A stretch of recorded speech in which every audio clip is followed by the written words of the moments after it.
Shalom jemaat yang kekasih dalam Tuhan Yesus Kristus. Kita bertemu lagi dengan acara Mawar pada malam hari ini. Dan malam hari ini saya ingin membawa kepada kita semua tentang cerita Mawar pada malam hari ini. Saya ingin kita melihat apa yang seringkali dipakai oleh Yesus ketika dia melakukan pelayanan bersama dengan murid-muridnya. Ketika dia menyeberang ke Danau Galilea, ketika dia masuk Kapernaum, bahkan ke kota-kota ataupun ke tempat-tempat yang tertentu, dia pasti menggunakan perahu. Pertanyaannya, kenapa Yesus menggunakan perahu? Karena pada saat itu belum ada kapal besar. Karena Yesus menunjukkan kesederhanaannya. Dengan perahu kita mau menggambarkan betapa luar biasanya Yesus menggunakan perahu yang ala kadarnya. Dan istilahnya itu terbuat dari kayu. Dan pada malam hari ini saya ingin membawa kepada kita semua bagaimana ketika Yesus menyeberang satu pulau. Dan saya ada saat ini di pinggiran pantai, ini menggambarkan betapa luar biasanya terjangan ketika Yesus mau melakukan satu pelayanan. Dia naik perahu berarti resikonya juga karena perahu itu adalah kecil, bukan seperti kapal laut yang besar. Tetapi dengan perahu yang sederhana, Yesus menggunakan alat transportasi guna menyeberang dan menjangkau banyak jiwa melalui perahu. Dan pada malam hari ini saya ingin membawakan bagian firman Tuhan dari Matius pasal 4 ayat 22. Firman Tuhan katakan, dan mereka segera meninggalkan perahu serta ayahnya lalu mengikuti dia. Dan ayat yang kedua, Matius 8 ayat 23. Lalu Yesus naik ke dalam perahu dan murid-muridnya pun mengikutinya. Berarti perahu menjadikan alat transportasi yang penting oleh Yesus bersama dengan murid-muridnya. Mengapa demikian? Yesus mau mengumpamakan ketika kita melakukan satu pelayanan dengan kesederhanaan, Yesus tidak minta untuk hal yang lebih. Tetapi dengan apa adanya, dengan kesederhanaan dia bisa melakukannya. Seandainya pada saat itu ada kapal laut, pasti makan biaya yang besar karena menggunakan solar atau bensin. Tetapi Yesus menggunakan hanya dengan mendayung karena perahu tidak perlu pakai bensin atau pakai solar. Hal ini mau menggambarkan kepada kita bahwa Yesus melakukan pelayanan bukan dengan hal yang mahal ataupun juga dengan hal yang istilahnya mengeluarkan biaya yang besar. Tapi dengan apa adanya, Yesus melakukan pelayanan yang sangat hebat. Dan di dalam ayat pasal 4 ayat 20 dalam Injil Matius tadi mengatakan bahwa ketika mereka berkomitmen untuk melakukan pelayanan, Yesus mengajak para muridnya ini untuk naik perahu lalu mengikut Yesus. Berarti ketika seseorang mau mengikut Yesus, dia harus siap dengan terjangan. Gambarkanlah bagaimana lautan ini ketika ada riak-riak kecil, ketika ada gelombang, ketika ada badai. Semua murid bahkan Yesus sendiri pun harus menghadapi itu.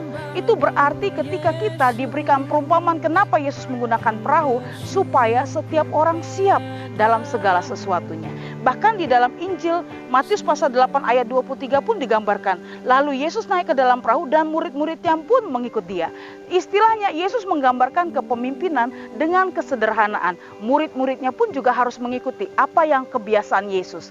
Maka pada malam hari ini saya mengajak kepada kita semua, belajarlah dari keteladanan Yesus dengan apa adanya. Dia hanya menggunakan kendaraan sederhana, yaitu perahu. Tetapi dengan perahu itu banyak jiwa yang boleh dijangkau. Karena ada komitmen, ada keputusan untuk mengikut Yesus, maka segala sesuatu bisa dikerjakan. Kadangkala hari ini kita bisa merefleksikan diri kita.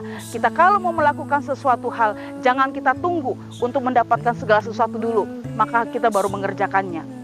Tapi dengan kesederhanaan, dengan apa adanya, kita bisa lakukan bersama dengan Tuhan. Karena Yesus mengajarkan kita kesederhanaan dengan apa adanya, dengan segala sesuatu yang terbatas. Meskipun perahu itu hanya dengan kayu, tetapi dia bisa berjalan dan dia bisa mendayung sampai kepada tujuan.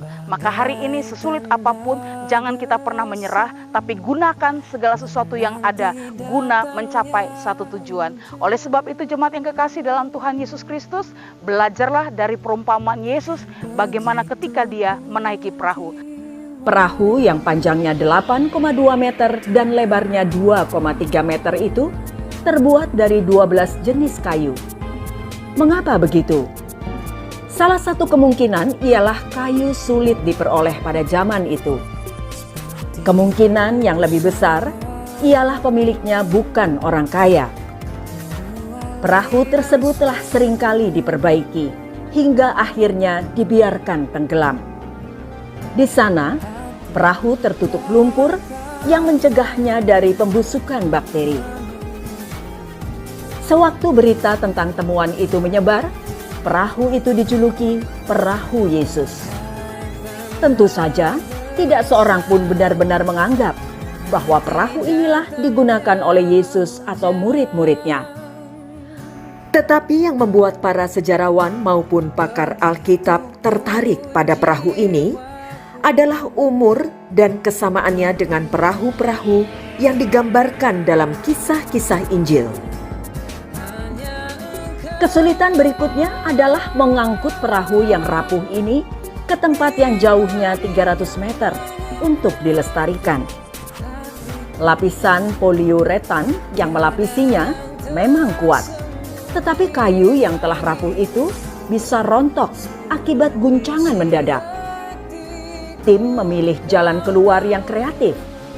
Mereka membuka tanggul dan membiarkan air masuk. Untuk pertama kali setelah berabad-abad, perahu kuno itu yang kini terbungkus dalam lapisan modern terapung lagi di Laut Galilea. Perahu itu kemudian direndam dalam bak lilin selama 12 tahun yang melindunginya sebelum dapat ditampilkan di Museum Perahu Yigal Allon di Kibus Ginosar. Perahu Danau Galilea kemungkinan besar adalah jenis perahu yang disebutkan dalam Injil sehubungan dengan banyak perjalanan dan mujizat Yesus di sekitar Danau Galilea, kata Profesor Meyer.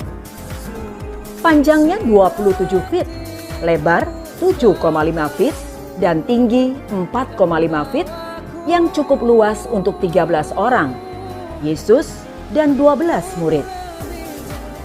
Jelas, tidak ada cara untuk mengetahui bahwa perahu khusus ini berperan dalam peristiwa terkenal ini. Tetapi hal itu memungkinkan kita untuk lebih memahami dunia Alkitab dan untuk menyadari bahwa peristiwa dalam Alkitab didasarkan pada kenyataan. Terima kasih untuk jemaat Tuhan yang telah menonton video. Maka pada malam hari ini saya percaya kita belajar bagaimana ketika Yesus melakukan yang terbaik dalam setiap proses pelayanannya menggunakan perahu yang kecil, sederhana, namun itu bisa menjangkau banyak jiwa. Inilah bagian yang bisa sampaikan pada malam hari ini untuk Mawar, dan biarlah semua kita boleh senantiasa diberkati oleh Tuhan. Mari kita berdoa. Bapa yang Maha Kasih, kami berterima kasih untuk malam hari ini kalau kami boleh berbagi tentang bagaimana peristiwa ketika Yesus melayani selalu menggunakan perahu yang sederhana karena perahu kayu. Tetapi kami melihat di sana bahwa segala terjangan pun harus dihadapi. Ketika ada badai, ketika ada angin, ketika ada gelombang, Yesus tidak pernah menyerah bersama dengan murid-muridnya, tapi harus melewati segala sesuatu resikonya meskipun dalam kesederhanaan. Oleh sebab itu ya Tuhan, malam hari ini kami percaya semua kami boleh dikuatkan, semua kami boleh dimampukan untuk kami belajar bagaimana kami mengandalkan Tuhan. Terima kasih Bapa, hanya di dalam nama Tuhan Yesus Kristus kami berdoa dan mengucap syukur. Amin. Terima kasih jemaat yang kekasih dalam Tuhan Yesus Kristus, dan biarlah hari ini kita boleh tetap senantiasa di dalam pertolongan Tuhan. Tuhan Yesus memberkati, selamat istirahat, selamat malam.